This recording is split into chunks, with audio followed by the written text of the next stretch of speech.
What's up, everyone? Welcome back to the Andrew Ramon Show. I'm super excited that you tuned in because today is a special episode. You know that for most of every Monday, you just have to stay up with me, and because I'm talking every time. It's only me, it's only my voice, and it gets boring, I'm sure.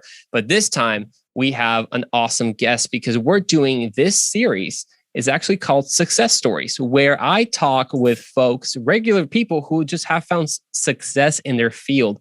You know, we've always watched these big celebrities, like their behind the scenes or the stories of how they come up with. But what about just like regular people? I'm not a celebrity. You're probably not a celebrity, whoever's listening. And if you are, thanks for listening to my show as a celebrity. It means a lot. But what about regular people who are just living their life, but have found success in what they do? So here with me to start off this series is a very, very close friend to us because she's also family officially as of a couple months ago. So welcome to the show, Mrs. Katie Lorenz. Thank you. Thank you for having me, Andrew. Absolutely. Well, Katie, as I mentioned, she is officially part of the family because the Lorenz are my cousins. I've talked about my cousins a couple times throughout the show, but she officially got married with my cousin Ben. And when was that? Like about a little over a month ago. Wow. How are things going so far? Is he doing okay? Is he behaving right? Yeah, he's all of a sudden he opens doors for me. Wow. He's so nice. Now he cooks all the time. No, I'm kidding. What a man. What a man. That's awesome. Well, I don't want to take any more time because I want to use most of the time. If you're new to the show, you know, usually we introduce like a mug or something like that. This time we'll skip with that, but I don't want to forget to say, if you have a favorite mug, anyone watching, you can always send me a picture of it and the story behind it, and we'll show it on the show. Well, before kind of getting too much and delving too much on the topic at hand, Katie, if you could just tell us a little bit about yourself, about what you do, not just personally, but also professionally. Yeah, sure. So I have operated half a dozen franchise spa locations over the past decade and have made the transition into the corporate side. And so now I support 23 franchise spa locations. So when I started with my franchisee a decade ago, we had 2 stores, then 3 stores, then 6 stores, and have helped a couple other brands as well. That is crazy. So you mentioned, how many are you helping manage now? Like 20 something? So, yeah, right now I don't manage them. So I support them in charge of, from the corporate side of, you know, ensuring initiatives from the brand, corporate compliance, any sort of performance initiatives. For 23. Got you. Wow, that's incredible. So if you're watching and you're listening right now and you don't speak too much business lingo, like myself, I will try to translate what that means. So if you go to your favorite store, a lot of like even restaurants or stores are franchises.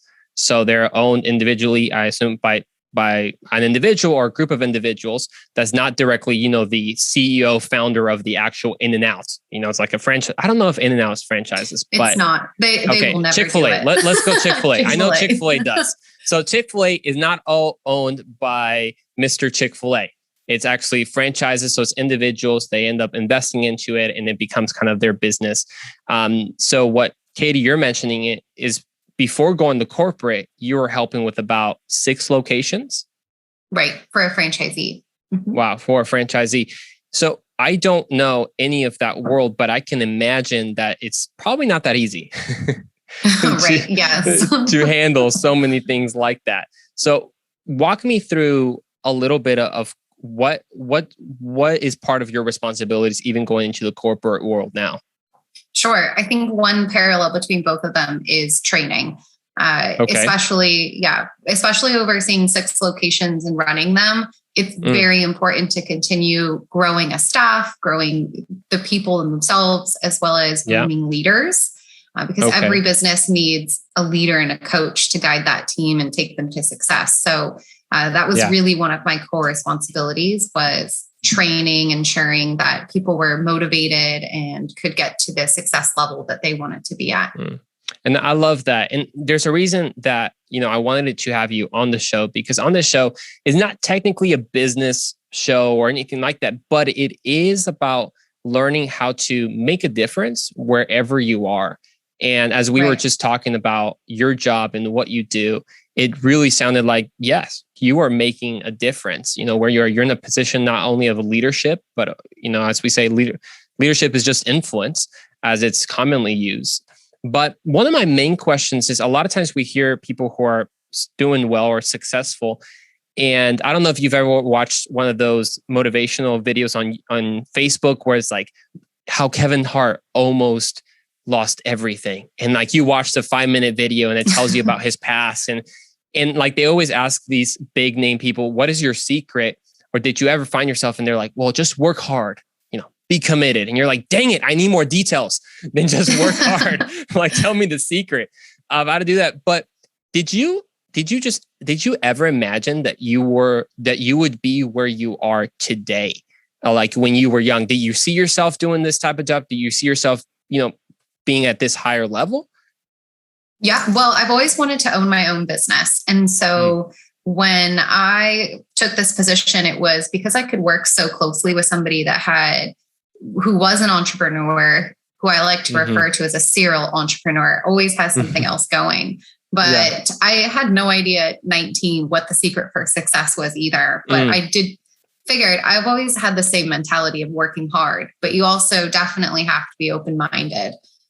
There's a lot of people that are uncomfortable with being uncomfortable. And so a lot of people remove themselves from situations that make them, that could put them into a different skill set. So I think that's really important.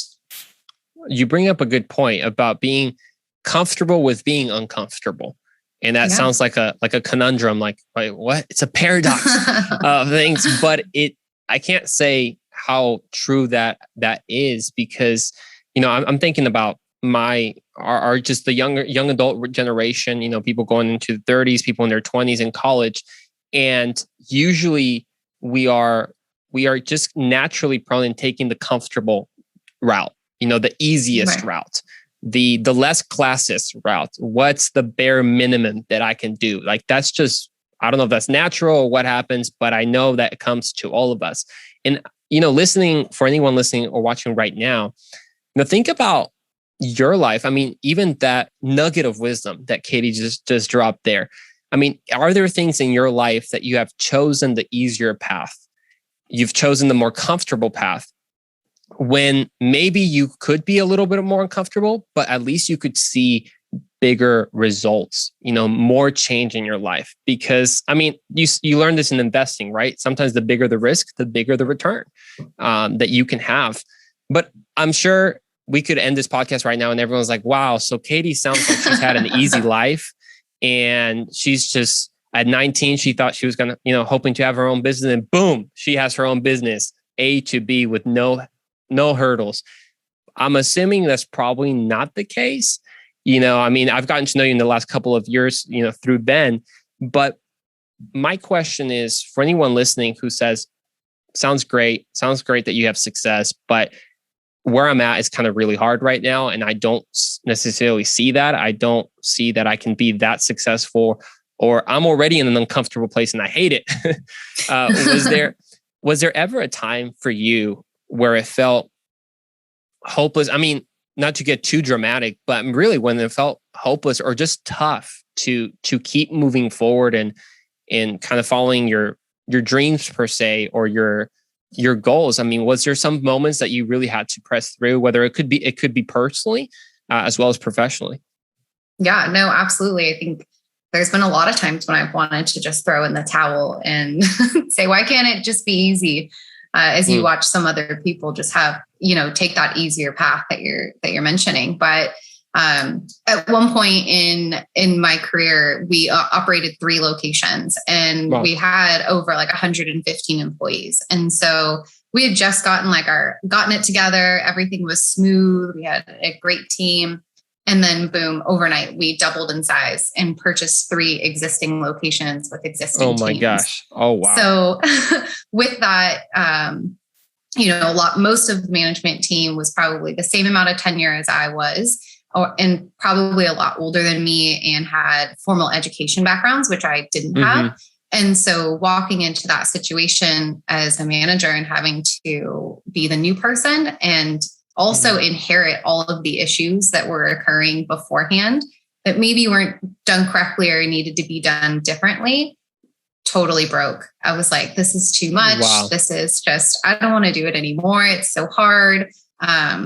But I think the best thing about that is what was explained to me by somebody that I really looked up to was, which is having a support system for when things do get tough and people don't let you quit, was stress is like a muscle sometimes. Like you have to work out your stress muscle, just like you have to work out your regular muscles in your body. Right. You know, what's stressful to you today, that's something that's making you uncomfortable, that's brand new.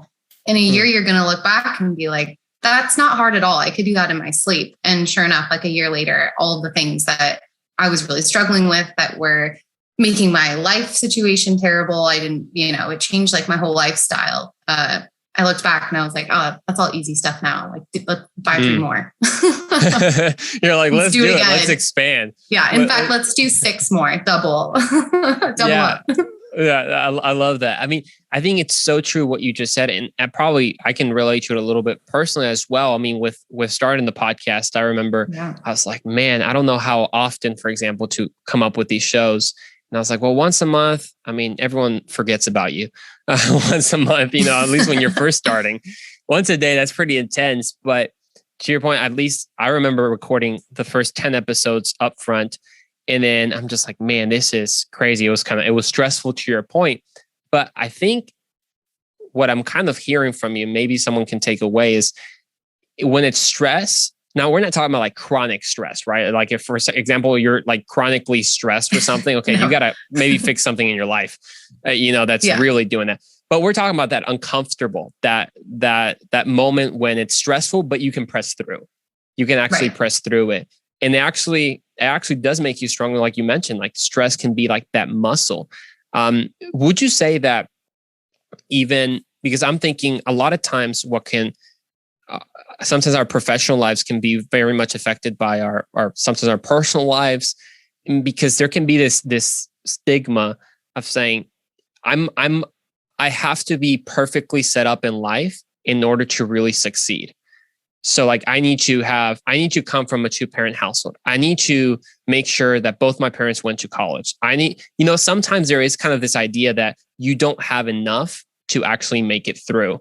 And there's other people that have it more put together. They're definitely set for success, but you got too many things against you.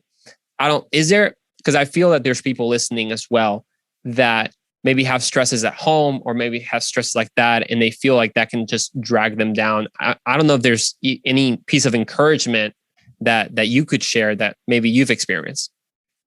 Yeah, no, definitely. I find your work and your personal life bleed into each other. So when something's going on in your personal life, it's nearly impossible for people to bring it to work. Or when something's going on at work, you come home and you want to vent and maybe you're in a bad mood. So yeah, I think for anybody that's having especially life challenges and maybe not so many great things happening in their personal lives, don't let it affect what you can achieve at work. Like I've seen not only myself, but when employees come in and they go through some sort of life event that's really bringing them down and putting them in a bad mood, I think that's a great opportunity to just check it at the door and be the best employee you could be and achieve something great at work. Because whether you're achieving some success in your personal life or, at your job, that happiness that you're having in your job, you'll take home and it'll probably start affecting your personal life in a positive way. No, I love that.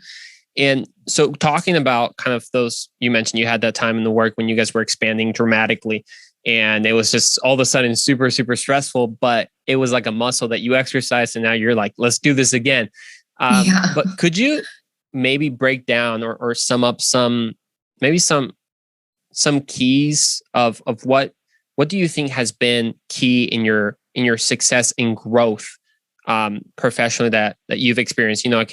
Obviously you don't have to sum it up in one word. It could be multiple things, but what do you think has been a big player in what you've done? Yeah, I think working hard is definitely something that will get you far because there are a lot of people, especially recently in the workforce and working with a lot of people who are entering the workforce, they're not really interested in, the grind. Like my parents taught me, like, no college education, they just grind it and work themselves up. And that was my inspiration. But working hard and also being open to new things and being able to adapt, because there are a lot of employees who do not embrace change. And when you're looking at being successful, we're constantly surrounded by environments that are changing every single day, whether it be technology, laws, Chick-fil-A may never come out with a new sandwich. Like, the manager of Chick-fil-A can't be like, no, I don't want to sell this sandwich. Like, they're going to be like, all right, we're going to find a new manager of this Chick-fil-A. That's true.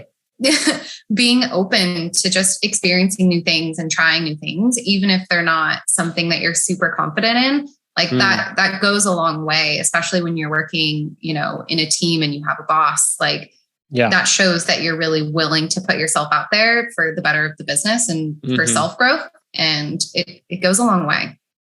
That's true. Man, that's really good what you said. I mean, the work hard and being open to change, because I think those are the two things that, from many things probably, that the younger generation, those, and not only the younger generation, you could be in your 40s and still struggle with working hard, change, and still and still struggling with change, So it's not just usually like all this gets pinned on the younger generation. I mean, it could be anybody, but for sure we're in one of the most comfortable ages of time in the history of mankind that we could ever be. I mean, we have all the information we want at our fingertips. We can order food and just have it delivered to us. I mean, we can order anything from Amazon, have it delivered. We don't even have to leave our house if we didn't want to. And we didn't for like a whole year and a half for quarantine. So, it makes me think that has maybe conditioned us to, one, like being comfortable and avoid something being uncomfortable. And we don't really need to work hard anymore for much things. I mean, before you woke up, and many people do, and whether if you're in agriculture or something, you wake up super, super early, like before the dawn of the day, and you're breaking sweat already. And people are like, oh, I can make thousands of dollars and still wake up at 11 a.m. It's like the world has changed. But I think there is a principle that you just said about working the grind, the importance of actually working hard, even if you stay a little bit later at work. Like, don't have always the mentality that you're counting the minutes to when you're leaving. Sure, are there those days? Absolutely. I'm sure we all have them. But to your point of actually working hard and being open to, was there something that you can think of, not put you on the spot here, but in your work that it was hard to accept, or it was maybe hard to adapt to the change, and you really had to apply that principle of being open to change? Gosh, yeah, all the time. I mean, COVID definitely, did that for a lot of people. That's like our basic answer now of, well, we've got a team to run, and I want to make sure that people feel supported, but to get employees to come back to work, wear masks, and, cleaning and all those things. Yeah, definitely very challenging, but being open to that, like a year later, like everyone's glad they came back. Everyone's happy to have it. So it's just, some things can be very challenging, but you have to think about the why behind some of these things and think about how they're going to affect things in the future and the impact it has versus just I like it or I don't like it. Yeah, no, absolutely. I think that's really good. And I want to talk a little bit more curious into more of what you do in just helping. You mentioned you manage a lot of people, a lot of employees, and maybe people are listening right now, and maybe you are in a specific managerial, position at work. But I do think the things that we'll talk about in just a second apply to everyone, because we all in one way have to handle people. People are all around us. As much as you want to avoid them sometimes, they are. And you really have to learn, talking a little bit more about what you do. I'm curious to hear your perspective of what makes a good manager. If you've been working, I think we've all had a good manager, and we've all probably had a bad manager. And from your experience, what makes a good manager? Sure. Yeah, I think we touched on this a little bit, and we did a while back on people don't leave jobs, they leave managers, because you're not going to stay and be motivated to work for someone who, isn't a good leader. And, I'm a really, really, really big proponent of servant leadership. So as a leader, you shouldn't be doing anything that you would never ask your employees to do, especially as a manager. And I'll never forget, the first time that clicked for me and my manager, I was working for someone and she went to the bathroom, came back up and said, "Hey, there's no toilet paper in the bathroom. Go change it." I'm like, weren't you just in the bathroom? Right. You couldn't have changed it. For me, I was like, how it made me feel and how it was like, go do this. And she didn't do it. It instantly gave me an inspiration to never be that type of manager. And of course, when she left and quit, all of the employees were very thankful. And I was like, man, I never want to quit. Yeah. Oh, we hated her. She was terrible. But, I was like, as a manager, I never want to leave a company or leave a team and then be like, let's throw a party. She's gone. Wow. So wow. I think for, every single person will have different things or characteristics and depending on the environment, but I think a great leader gives other people chances to succeed versus wanting to be the one that owns the success. And sometimes that means failure. Sometimes it means coaching. Sometimes, it means motivation and inspiration for people. But I think no matter what, we all want to help people be better people. And if we do that, then, whether that person's going to work for you forever or they're going to work for you for a year, it brings me a lot of satisfaction and gratitude thinking if that person goes on to be successful in life, I'm happy with that. If I had something to do with it, I feel great. I help them build their skill set.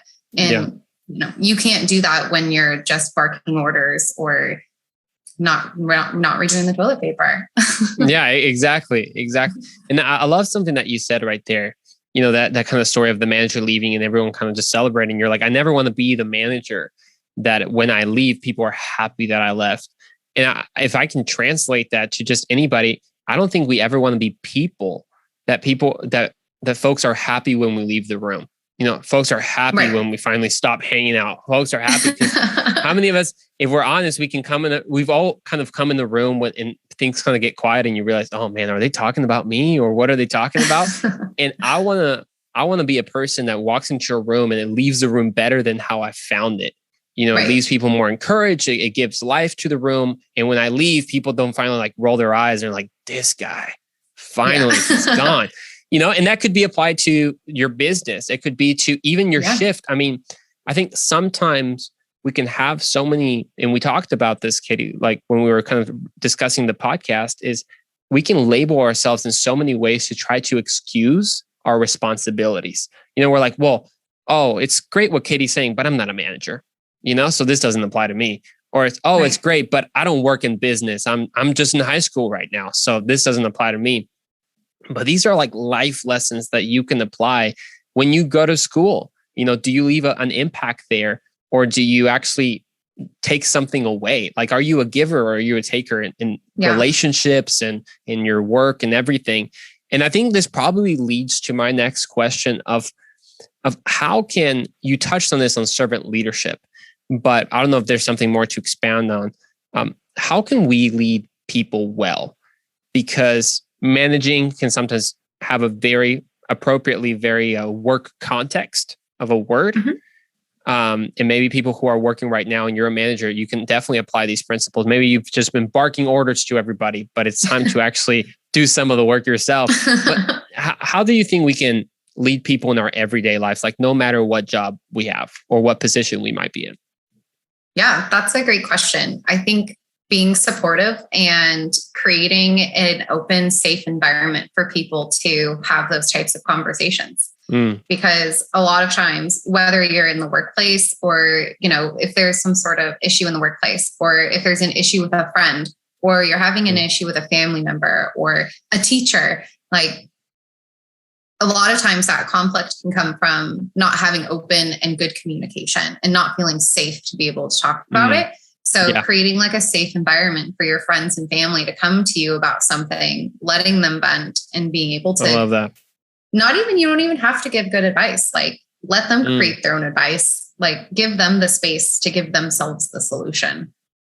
I love that, because a lot of times this happens to me all the time. When I'm listening to someone give me a problem, I expect that maybe they want my solution. Like I have to know what to tell them, but a lot of times they just want someone to listen.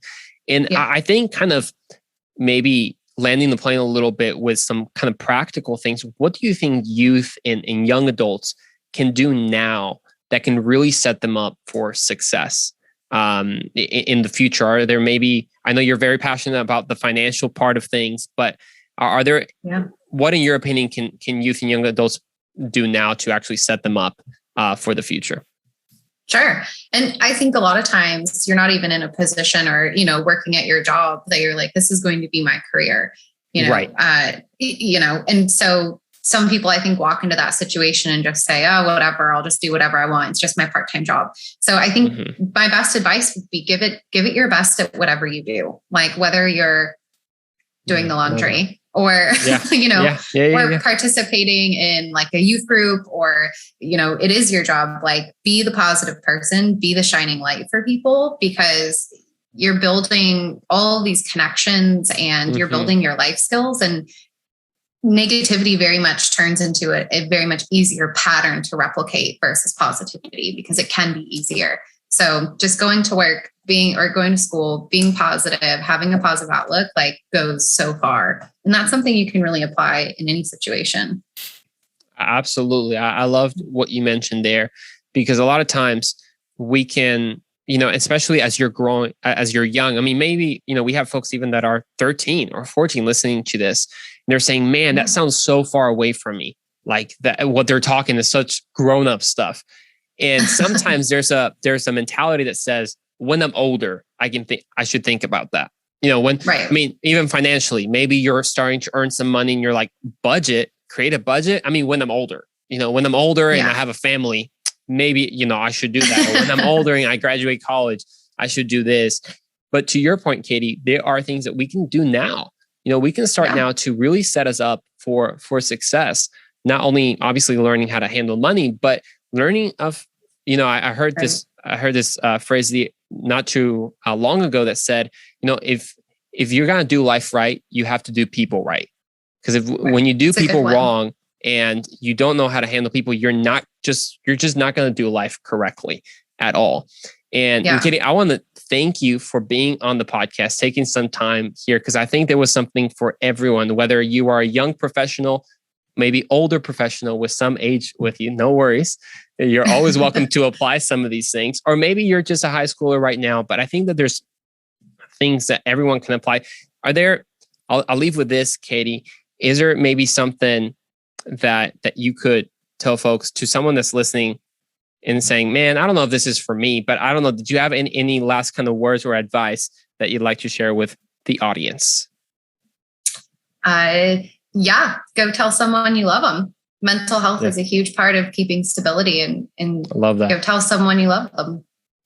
I love that. I think that's not related to work whatsoever, but but it is though, because to your point, even our personal lives, they seem through to our professional lives. So I love that. Katie, thank you so much for joining the Andrew Ramon Show. And folks, thank you so much for listening, and we shall see you on the next episode. We'll see you there.